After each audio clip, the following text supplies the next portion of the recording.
Hello guys, in this video we'll perform digital to analog convert operation on ESP32 using Smowcode Studio. So let's get started.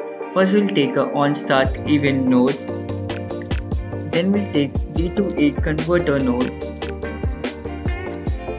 Let's make the flow. In D2A converter node properties, we'll to the node configuration. We'll select node pin GPR25. Click add. Output type will keep constant voltage. Health set value of voltage will keep your 255 voltage, which is 3.3 volt.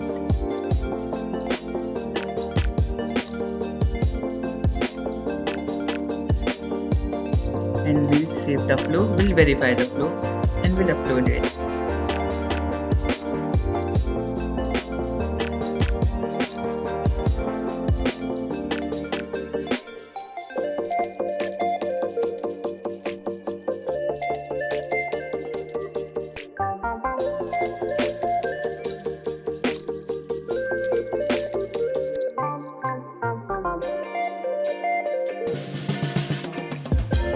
As we can see, the LED connected at GPIO25 pin is glowing